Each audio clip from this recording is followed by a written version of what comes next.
Olá, garotada do 7º ano do ensino fundamental. Eu sou o professor Reginaldo Salvino, de História, e hoje a gente vai conversar um pouquinho sobre as descobertas científicas de expansão marítima e comercial europeias.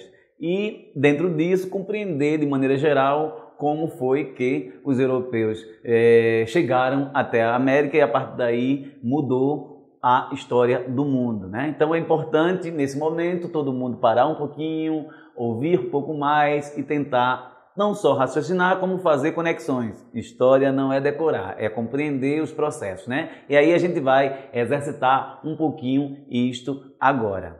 E uma breve introdução para vocês aqui, para a gente começar a nossa conversa. O avanço tecnológico que se deu na Europa no fim da Idade Média, impulsionado pelo crescimento populacional, pelo reaparecimento dos centros urbanos, pelo humanismo e o renascimento, contribuiu para a alteração do modo de produção econômica a partir do século XV. A tecnologia foi estratégica no aperfeiçoamento náutico, aguçando a ambição europeia e abrindo caminho para as grandes navegações e expansão marítimo-comercial, levando à colonização dos demais continentes. Então, vocês vão observar aí que nós tivemos uma mudança do modo de produção feudal, baseado no trabalho servil, para o modo de produção mercantil, que tem o peso da economia na produção comercial. E eu trago alguns tópicos, porque a gente vai trabalhar mais ou menos em cima desses tópicos, né? A situação da Europa no século XV, a importância do humanismo do Renascimento para esse boom na economia e na tecnologia europeia, o advento das novas tecnologias fazendo parte disso, o comércio de longa distância e o novo modo de produção. Tudo isso a gente vai tratar de forma muito rápida, mas eu espero que a partir daí fique uma compreensão melhor desse contexto europeu em que se deu o processo de expansão marítima e a colonização da América. Então eu trago para vocês aqui uma imagem do mapa para a gente ver um pouquinho, eu sei que o mapa fica um pouco distante, mas a gente vai observando um pouquinho essa divisão dos territórios, né? Então a Europa desse período aí, do século XV, ela trazia uma outra configuração de países, né? Por exemplo, a gente pode perceber uma faixa em amarelo que é o Império Turco-Otomano, e isso aconteceu justamente nessa virada da Idade Média para o período da modernidade. Então, os turcos otomanos vindo da região mais oriental, ele ocupa toda aquela região que hoje é a Turquia e se espalha por boa parte da Europa. E vocês podem ver ali a Península Ibérica, vermelhinha ali, Portugal e Espanha, mais abaixo a Península Itálica, que não era a Itália como um país hoje, mas eram cidades e estados independentes. A própria Alemanha também eram pequenos reinos germânicos. Então, a configuração territorial política, ela era outra, né? E aí a gente precisa compreender isso porque cada coisa tem uma compreensão no seu tempo. E trago uma outra imagem aqui para vocês na tela, que é para vocês dar uma sacada e até comparando, né? Uma metrópole de hoje, um grande centro urbano, né?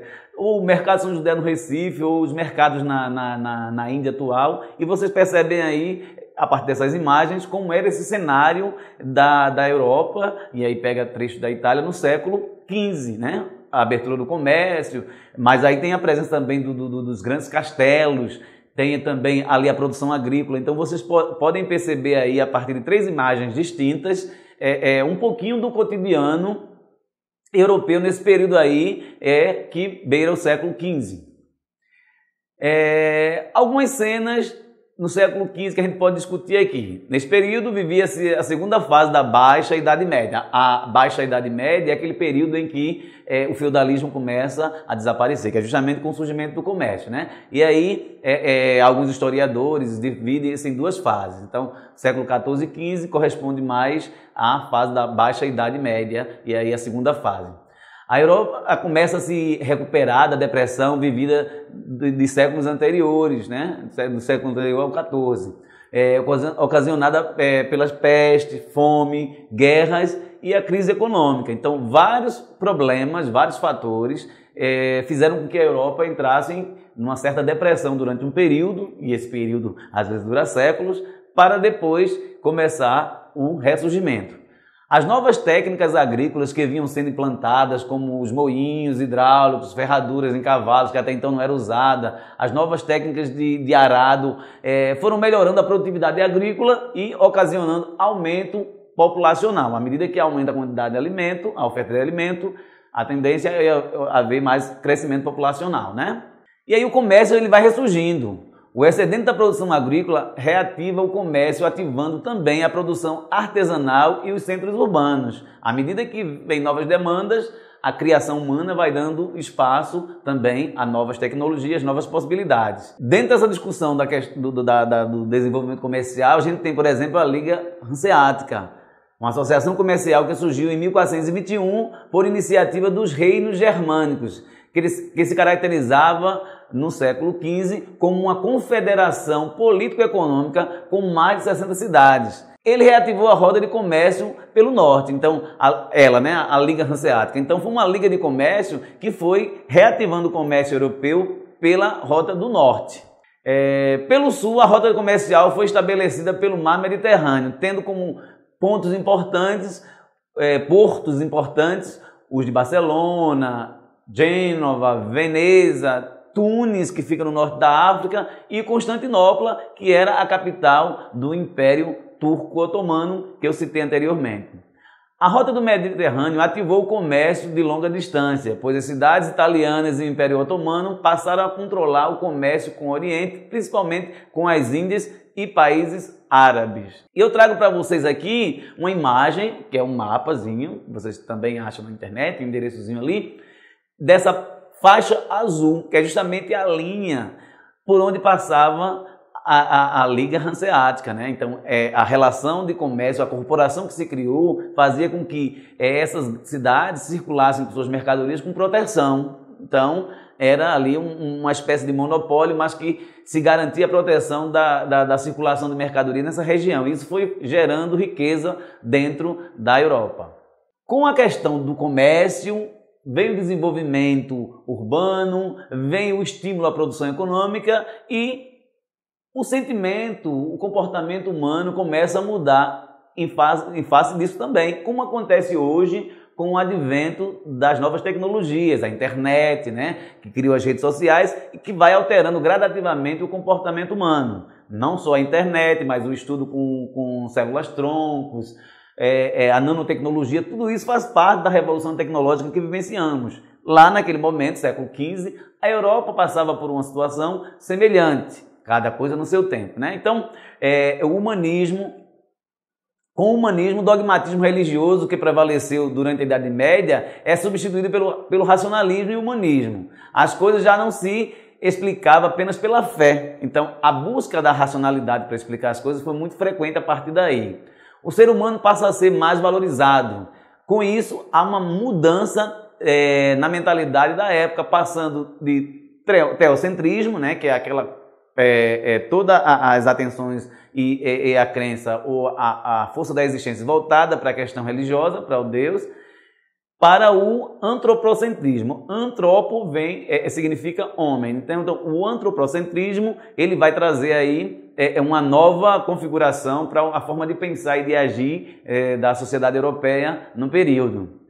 O humanismo substituiu a rígida hierarquização social da medievalidade, dando mais valor ao indivíduo. E aí as especificidades do indivíduo vai ser muito ressaltada na arte, na poesia. A gente vai estar discutindo isso um pouco mais adiante.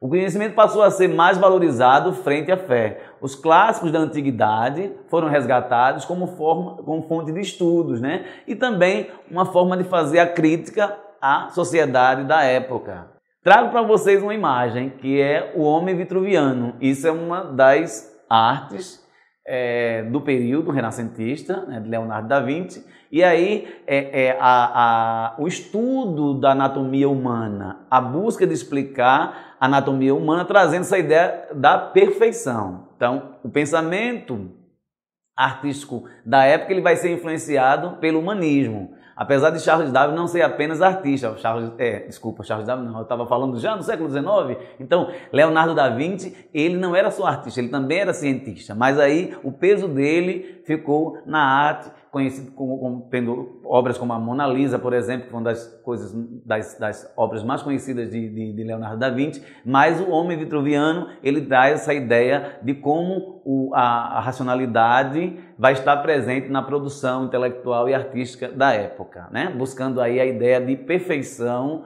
dos traços humanos.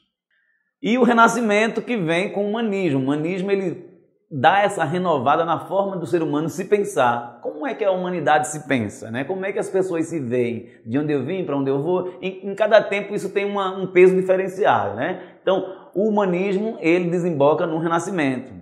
O despertar para os novos tempos, impulsionado pelo humanismo, desdobrou-se num grande movimento artístico e cultural conhecido como Renascimento, ou Renascença, né? A literatura, a arquitetura e as artes plásticas foram reinventadas. Então, sempre se produziu arte na história da humanidade, mas com a Idade Média, a arte teve uma característica na Europa. Com o Renascimento, já no início da modernidade, isso carrega outros traços, outras marcas. A busca da perfeição técnica nos traços artísticos, mais riqueza de detalhes nas obras arquitetônicas, as incertezas, questionamentos ou análises passam a compor as obras literárias. Então, a produção artística e intelectual, ela vai estar repensando como vivia a sociedade europeia na época. E aí, dentro desse cenário do humanismo renascimento, nós temos a figura dos mecenas. Com a expansão comercial, muitos comerciantes e nobres passaram a financiar a produção dos artistas. Esses financiadores passaram a ser chamados de mecenas. Estes contribuíram para impulsionar a produção artística da época.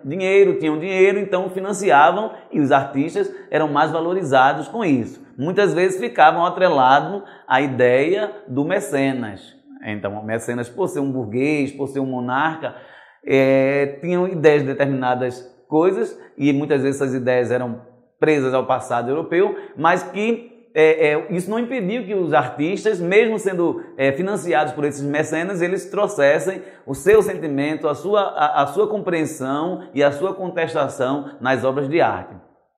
Entre os mecenas mais conhecidos estão as famílias dos Médici e Sforza, duas famílias italianas, né? Porque o Renascimento ele começa basicamente ali em Gênova, em Veneza, que são aquelas cidades-estados italianas que conseguiram lançar-se para o comércio em longa distância primeiro, né? E também papas como Júlio II e Leão X. Os Médici ficaram conhecidos por financiar Nicolau Maquiavel, autor de um dos maiores clássicos do Renascimento, que é O Príncipe, que é o primeiro tratado de política da modernidade. É considerado pelos estudiosos que O Príncipe de Maquiavel é o primeiro livro da modernidade que vai fazer uma análise de como a política funciona nas sociedades. Então, eu trago para vocês aqui também um pouco uma fala sobre as obras renascentistas, né?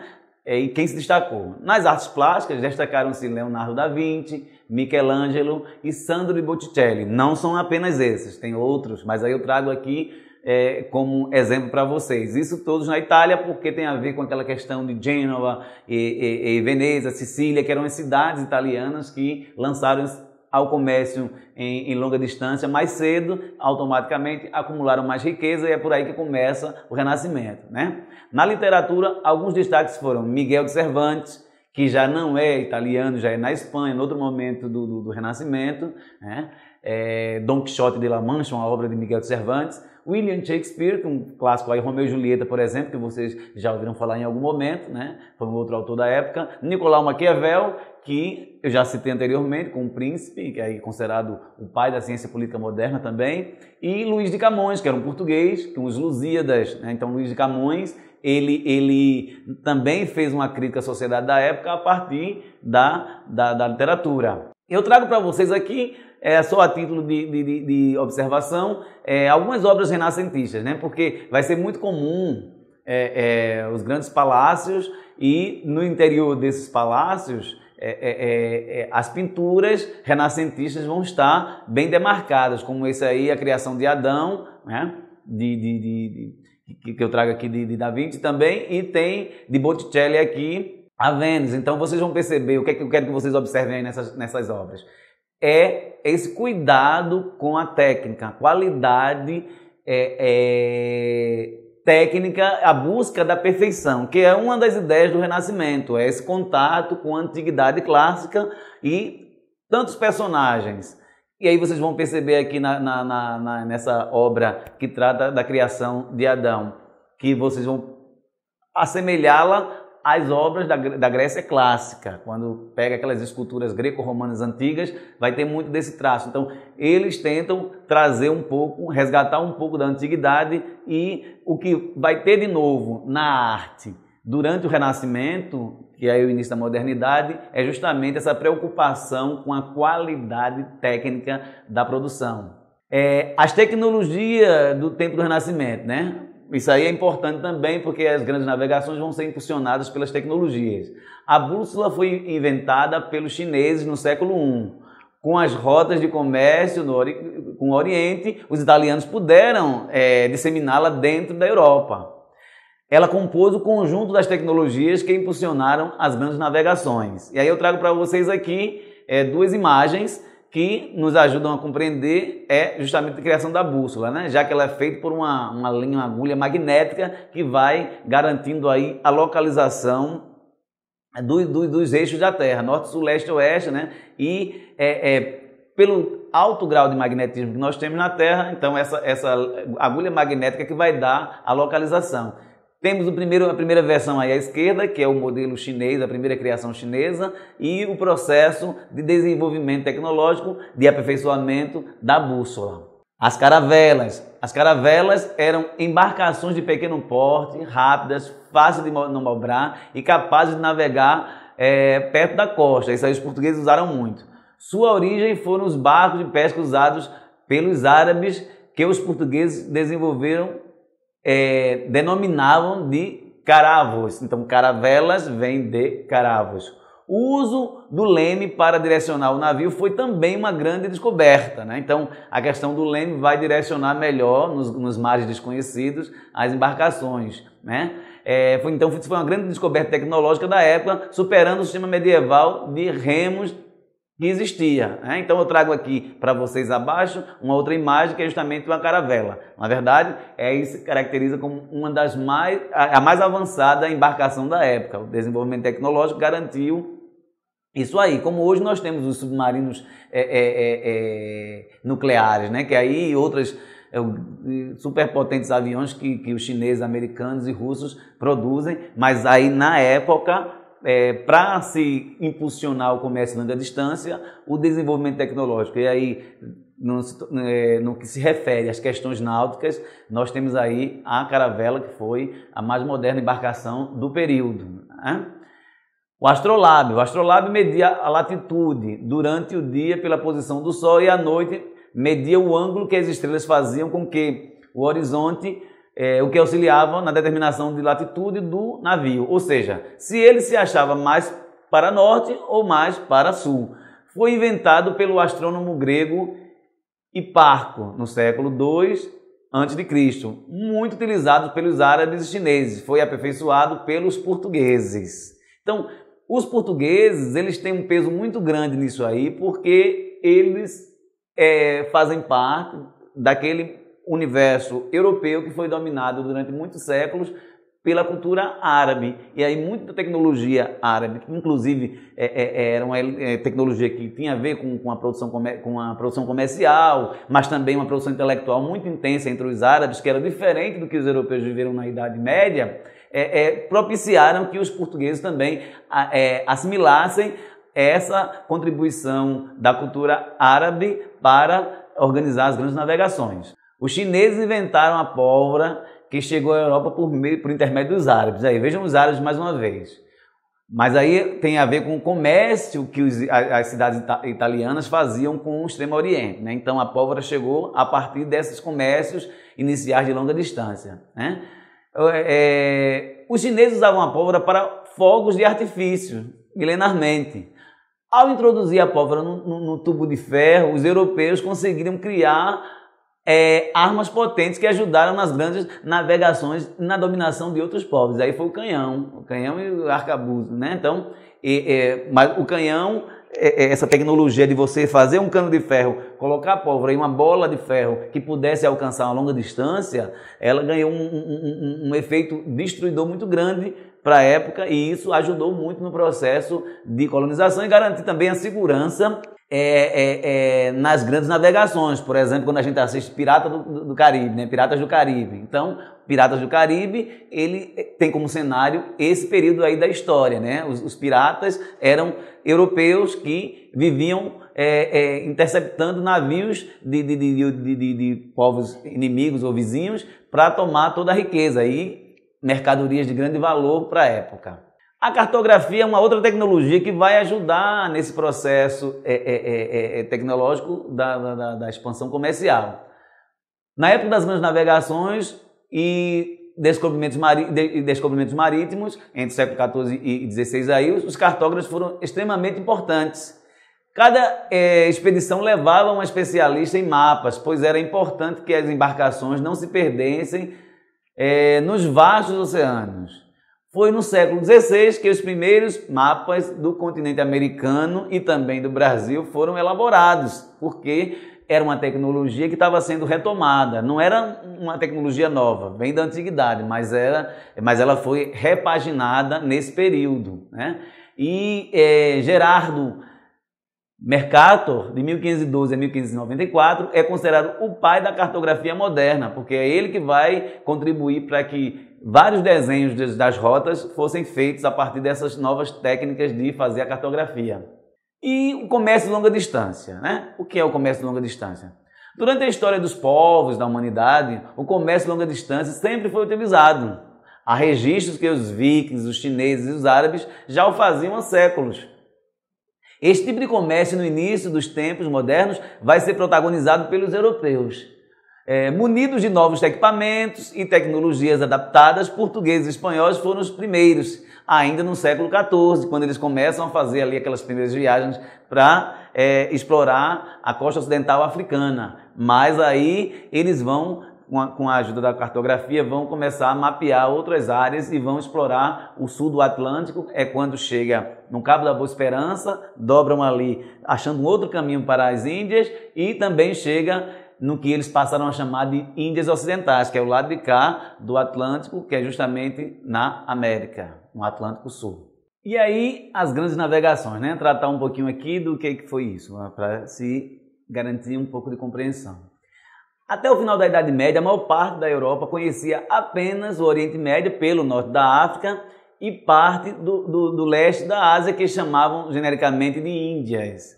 O Extremo Oriente era mais conhecido a partir das histórias do viajante veneziano, Marco Polo. Então, Marco Polo foi o primeiro grande comerciante, o navegante da Itália, que sai desbravando e vai buscar produtos no Extremo Oriente, conheceu várias culturas no Oriente e narrou vários fatos sobre isso, né? A Oceania e a América eram continentes completamente desconhecidos para os europeus. A Oceania é onde fica a Austrália, uma grande ilha que é a Austrália, né? Então, acima do Pacífico ali. Então, esses dois continentes, eles eram desconhecidos pelos europeus. E aí, as novas rotas de comércio, né? Como é que era isso? Havia um monopólio do comércio no Mediterrâneo praticado pelos italianos e turcos otomanos, né? Quando os otomanos se expandiram pela Turquia e dominaram ali parte da Europa no sul, eles dominaram também a rota de comércio do Atlântico, porque eles tiveram um império, que vocês vão estudar em outro momento das nossas aulas, muito vasto, e controlaram a rota de comércio por ali. Só os italianos, Veneza, Gênova, que conseguia também acesso às rotas marítimas e trazia mercadoria, muitas vezes em negociação com esses, para vender no resto da Europa. Então, a gente pode entender aí que esse monopólio que se mantinha sobre as rotas comerciais impedia que outras nações europeias também se lançassem na mesma empreitada, né? Então, com as novas tecnologias, Portugal e Espanha iniciaram no século XV o desbravamento dos mares do Atlântico. Eu falei anteriormente que começou ainda no final do século XIV, né? Porque aí as primeiras incursões. Mas aí no século XV isso começa a se consolidar. Então, dos mares do Atlântico, Pacífico e Índico. O objetivo era o comércio de especiarias e artigos de luxo produzidos no Oriente. Então, as cortes europeias usavam nas suas comidas, na culinária, a culinária europeia conhecida, mas aí muito do tempero vinha do Oriente, os chamados temperos exóticos, picantes e com sabores diferenciados. E isso se dava através das especiarias. O que eram especiarias? Eram as ervas secas, também chamado pelos holandeses de drugs. Então, as ervas secas, elas eram um produto central dessa ligação, mas também tapetes, peças, tecidos finos e coloridos vindos da Índia, a seda da China. Então, esses eram os artigos de luxo que os europeus buscavam no Oriente e distribuíam dentro da Europa. Foi isso que fez a economia europeia ganhar um novo rumo, né? Os portugueses dobraram o Cabo da Boa Esperança e chegaram na África pelo sul. Foi quando a influência da cartografia, né, e essas tecnologias que eu citei antes foi contribuindo para essa eficácia na empreitada portuguesa, né? Então eles conseguiram êxito porque tinham tecnologia e usaram muitos recursos. Daí chegaram até as Índias. E o negócio foi bem lucrativo, né? Tanto é que a gente hoje é fruto de tudo isso. Para essas viagens de longa distância e arriscadas, era necessário muito investimento. Isso foi feito pela burguesia e pelos monarcas. A burguesia é aquela elite financeira que começava a se formar dentro da Europa a partir do comércio. E a gente já conversou em outros momentos que burguesia vem de burgo, né? As vilas que começaram a se formar às margens das grandes propriedades feudais, onde esses burgueses, né, faziam um pequeno comércio. Foi a partir desse pequeno comércio, às margens dos grandes castelos das propriedades medievais, que surge uma nova classe social de comerciantes que vão enriquecer, né? E também os monarcas, ávidos por lucros, pois a experiência italiana com esse tipo de comércio, que começou um pouco antes, se apresentou promissor para as demais nações. Vejam só, então Portugal e Espanha, eles vão ser pioneiros aqui no século XV, com essa nova tecnologia, buscando outras rotas. Os italianos, nesse contato com o Império Turco-Otomano, mantinha esse fluxo de mercadoria a partir da rota do Mediterrâneo. Então eles começaram antes, mas nessa nova fase é justamente Portugal e Espanha que vão dar o pontapé inicial com o incentivo dos monarcas, da burguesia local, né? Então, nesse caso aí, o pioneirismo de Portugal vem a partir da experiência e tecnologia que eles adquiriram dos árabes durante o domínio mouro na Península Ibérica. Foram 7 séculos de dominação mourística. Então, Portugal aprendeu muito com a técnica de comércio e navegação dos árabes ou muçulmanos daquela região. A tradição portuguesa também tinha de pescar bacalhau, também influenciou nessa habilidade portuguesa, né? Porque os mares do Atlântico Norte já eram explorados por portugueses, e aí, como eu falei, a caravela era uma embarcação leve, que já usada pelos árabes, mas que também os portugueses conseguiram adaptar e melhorar. E aí essa experiência nos mares ajudaram também Portugal nessa empreitada. E muito investimento da coroa portuguesa. Então, nesse período, a dinastia de Avis, que é uma das dinastias portuguesas, investiram pesadamente na escola de Sagres, que foi justamente um pensamento que via no desenvolvimento náutico uma possibilidade de desenvolvimento do país. Então, a própria coroa portuguesa estimulou isso, né? E aí a gente traz algumas indagações para a gente estar fechando aqui esse momento. O que levou a Europa a expandir seu domínio pelo mundo, né? Então, o que foi isso? Essa coisa da busca da mercadoria de luxo, de trazer de outras regiões produtos exóticos, mas o êxito das cidades italianas propiciou isso, né? A busca de expansão comercial, porque à medida que um tem êxito, os outros vão também entrando nessa concorrência. Então, eu acho que foi muito importante a gente entender que o surgimento desse novo modo de produção, que é justamente saindo da produção servil agrícola feudal, onde a economia era mais incipiente, para esse modelo de acumulação através do comércio. A gente sai da economia feudal para o sistema capitalista comercial, né? Que é o acúmulo de riquezas a partir do comércio, e aí o comércio em longas distâncias abrangendo e atingindo outras regiões do mundo, criando a mundialização das culturas. Quais as consequências das grandes navegações para os europeus e outros povos? Para os europeus conseguiram, a partir das diversas nacionalidades, espalhar sua cultura pelo mundo. Então, a língua mais falada no mundo hoje é o inglês, por conta da colonização inglesa, que mesmo Portugal tendo saído na frente, com Espanha, Inglaterra vai superar mais adiante, e a gente entra no século XVIII, tendo a Inglaterra como a maior potência econômica do mundo, né? Isso vai até o começo do século XX, quando os Estados Unidos entram nesse processo. Mas isso foi gerado a partir do processo de expansão comercial. A França também levou sua cultura para todos os continentes, a Itália, a Alemanha, e a gente tem as línguas de origem europeia faladas no mundo inteiro hoje por conta disso. E a Europa enriqueceu com isso. Ao desestabilizar outras culturas, ao dominar outros povos a partir das grandes navegações e a partir da exploração comercial, a Europa se tornou rica. Em outros povos, aconteceu, por exemplo, na América, a mudança, porque aqui há uma confluência de povos africanos, nativos e europeus, e nós temos a cultura latina, por exemplo, hoje, né, que é fruto desse misto. Mas muitos povos tradicionais, eles foram destruídos, dizimados, a partir dessa presença, não só pelo interesse comercial, mas também com um certo sentimento destrutivo que os europeus trouxeram, e essas populações, essas civilizações não estavam preparadas para isso.